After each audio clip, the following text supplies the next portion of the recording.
be agreed to. Stuart Nash. Thank you much, Mr Speaker. The Minister outlined a couple of points there which I think will require clarification. First of all, Mr Speaker, he talked about the GST on online services. He said what this does is it levels the playing field. Now, Mr Speaker, only if it did level the playing field, it would be a fantastic piece of legislation that we could support wholeheartedly. We are supporting this piece of legislation, but only because it's better than nothing. There could have been so much more that the government did with this, Mr Speaker, because the real tale here is that New Zealand consumers are buying so much more over the internet than purely online services. What about all the retail stores? You could have gone hard on the retail stores, Minister.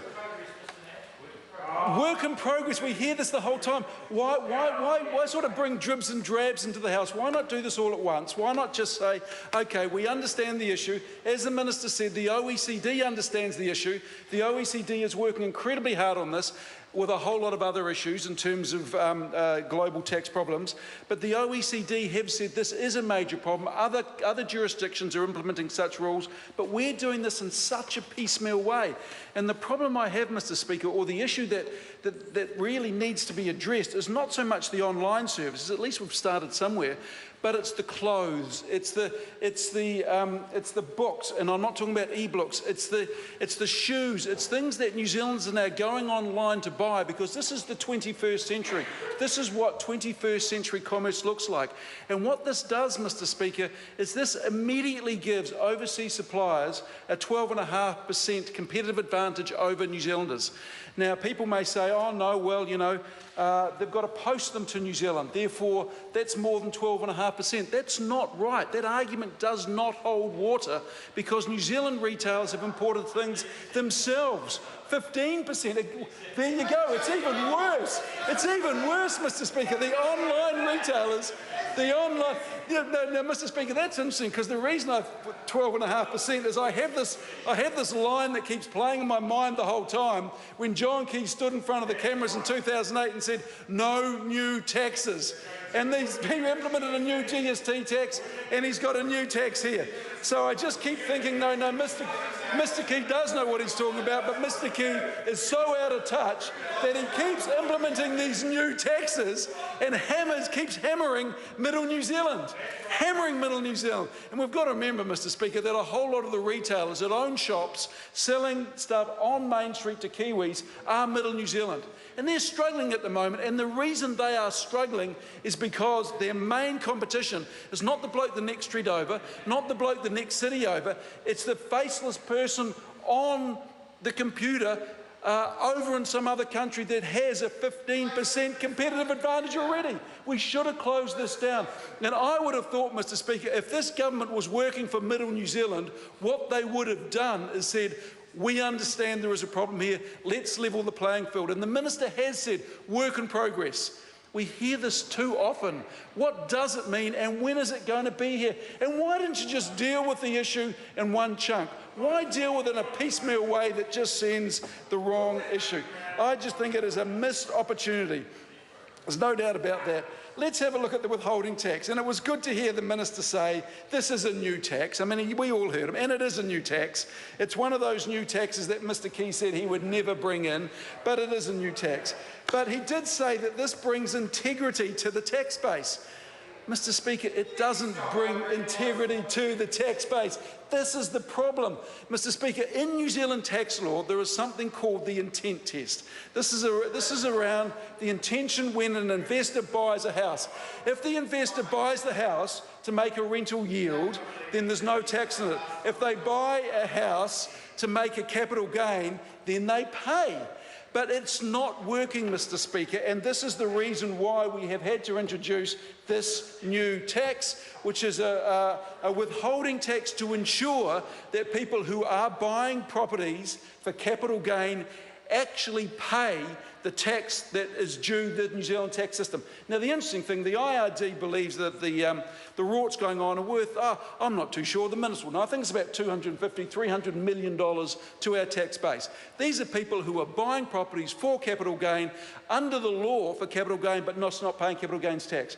And if I'm right in saying, and again, the Minister can correct me if I'm wrong, I think the IRD has prosecuted one person One person in the last 5 years under the intent test. The reason they have only prosecuted one person, and let's be honest, various governments, including Labor, gave the IRD a significant amount of money to chase these guys. The reason they prosecuted one person is it's incredibly difficult to improve intent. In fact, all you have to do is you say to your lawyers, say to your accountant, all your mates, I buy this house with the intent of making a rental yield. And then 18 months later, you sell it for a massive capital gain, and the IRD says, are you sure you bought this for an intent? Absolutely. Ask my accountant, ask my lawyer. Thanks very much for the $200,000, but it was all intent. There was just a price that they offered me a price I couldn't refuse. Oh, well, never mind. Mr. Speaker, we have to do something about this. There is a real problem with overseas speculators purchasing houses in the New Zealand tax market. It's distorting the market.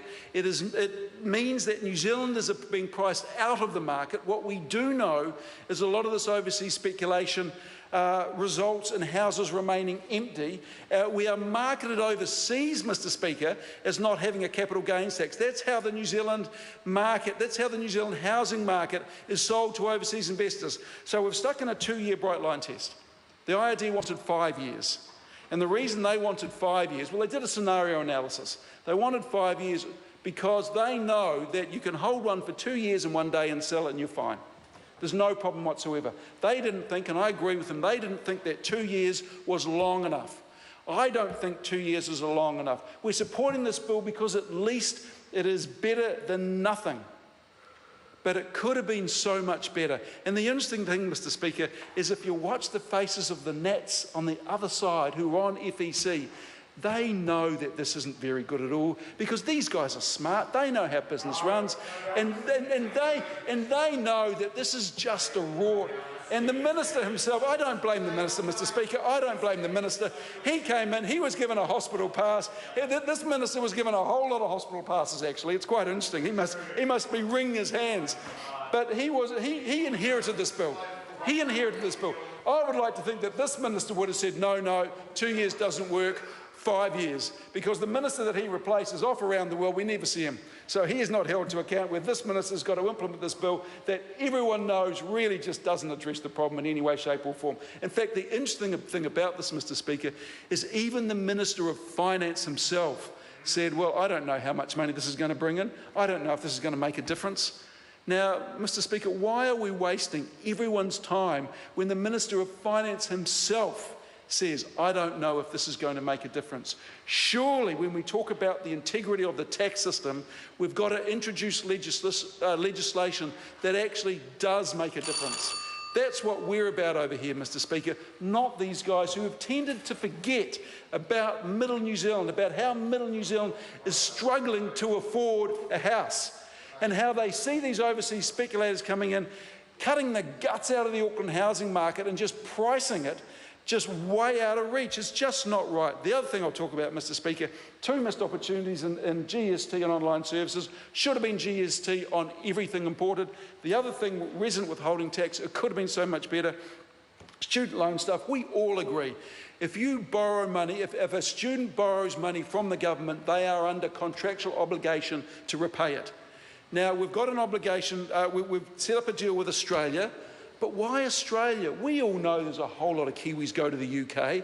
Why didn't we do this with the UK? Why didn't we say, okay, these are the top 4 countries that New Zealand students go to and abscond from their obligations?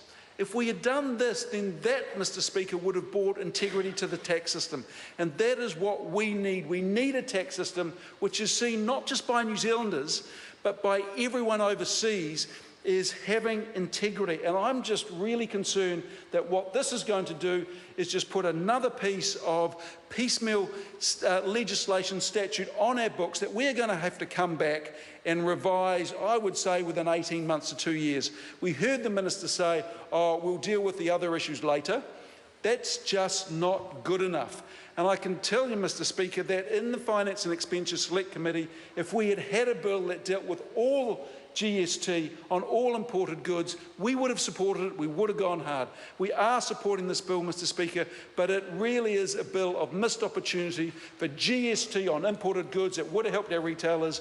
For resident withholding tax, we should have done something better to help New Zealanders, and for student loans, Mr Speaker. Thank you very much. I call David